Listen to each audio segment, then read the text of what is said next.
So, yun. Sa wakas, guys, ayan, natapos na rin yung interview ni Tony Gonzaga kay Elias JTV. So, abangan na lang natin ito mga yun na ipalabas sa YouTube channel po ni Tony Gonzaga. Ayan, na may pamagat na Tony Talk. Ayan, yun yata yung pangalan bro, no? Ng kanyang YouTube channel. So, medyo matagal-tagal guys, yung interview. Yan, kulang-kulang isang oras lagpas. Lagpas yata bro, no? Yan. So, hindi ko pa alam mga kakiyo kung kailan to natin mapapanood sa YouTube.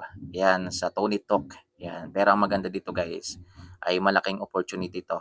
Yan, na mas makilala pa lalo si Elias JTV. Grabe, no? So, nag-invite na rin si Elias JTV guys na panoorin natin yung vlog ni Alex Gonzaga dahil nga na-future din siya doon mga Q. Yan. So, nag-collaborate sila ni Miss Alex Gonzaga sa isang vlog naman guys. Yan.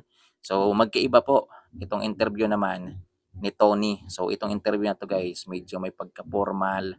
Yan. So, dito maririnig natin yung buong kwento ng buhay ni Elias JTV. Yan. So, dapat mga kayo, nakapollow kayo sa Tony Talk. Yan. So, subscribe pala. Yan, subscribe. Yan. Hindi ko kasi alam kung merong Facebook, yung Tony Talk. Pero siguro mga teaser-teaser lang doon, mga kayo. So, sa YouTube talaga, doon talaga nila ina-upload yung buong kwento. Yan, yung buong video mga kayo. Yan. So, yun, grabe. Yan, big opportunity. Grabe, sobrang daming oportunidad ang nagbukas para kay Elias JTV. So, tingnan nyo naman guys, yung suot ni Elias. O, bagay na bagay naman pala sa kanya. Mga kayo, nakatuck-in. Tingnan nyo. Yan. So, kanina habang nagbibihis siya, oy, si Ma'am Abigail pa yung nag-ano sa kanya. Yung nag-makeup. Yan, grabe. Nandyan din si Ma'am Abigail. Yan, maganda rin na maging manager si Ma'am Abigail, no? Yan, kasi hands-on. Yan, hands-on po siya kay Elias JTV. Yan, at mas lalakas yung loob ni Elias JTV kasi nandyan yung kanyang the one and only. Yan, Miss Abigail. Yan, karikitan. So, yan mga ka-Q. Yan, maraming maraming salamat. So, shinare ko lang to sa inyo guys. Ayoko namang solohin. Yan, kasi nakaka-excite naman talaga mga ka-Q. Alam ko kayo rin. Excited na rin po na mapanood. Yan, itong segment na ito. Yan, sa interview kay Elias GTV ni Tony Gonzaga sa Tony Talk. Mga ka-Q. Yan, panigurado million views na naman. Grabe. Yan, namamayagpag. Hindi na mapipigilan. Sulit-sulit yung ano no, Gonzaga sister no. Yan. Yan si Alex nakapag-collaborate sa isang vlog. Inabot pa sila ng gabi sa pag-taping para lang dun sa vlog. Yan, ito naman si Tony Talk. Yan, isang oras na interview, buong buhay, buong kwento ni Elias TV guys. Yung ating makikita, yung ating maririnig sa interview na ito, mga ka-view. Ayun, nagkakapiyok-piyok na tayo. Medyo paos na ako guys. Kaka-voice over natin, mga ka-view. So yun, maraming maraming salamat. Ingat, mga Q. God bless. Maikli lang kasi yung video na yan guys. Pasensya na kayo, balik-balik. Teaser lang yan mga ka-Q. Yan, hindi naman kasi pwedeng ipakita natin lahat dito. Yan, so baka magalit din po si Tony Gonzaga sa atin. So teaser lang yan guys. So teaser lang yan guys para at least yan may idea kayo na tapos na po yung interview.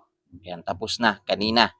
Yan, kanina po yung schedule kasi kahapon guesting po niya sa ASAP, Vlog with Alex Gonzaga. Ngayon naman, ngayon yung araw, yan, na in-interview po siya ni Tony Gonzaga sa kanyang show na Tony Talk. Grabe yung mga camera guys. So buging-pugi natin ito makikita si Elias, mga ka-Q. So yan, maraming maraming salamat syempre kay Tony Gonzaga. Ayan, sa opportunity na binigay niya kay Elias. Hindi po basta-basta. Yan, isang karangalan yan para kay Elias TV. At nakaka-proud bilang isang supporters ni Elias TV guys yung nararating ng ating idol Elias JTV. So pray lang natin guys na more success, more blessings to come kay idol natin Elias JTV. So maraming maraming salamat mga Q. Ingat na lang po kayong lahat. God bless. Tune in lang kayo dito sa aking YouTube channel for more update. Yan, so tuloy-tuloy lang yung update natin.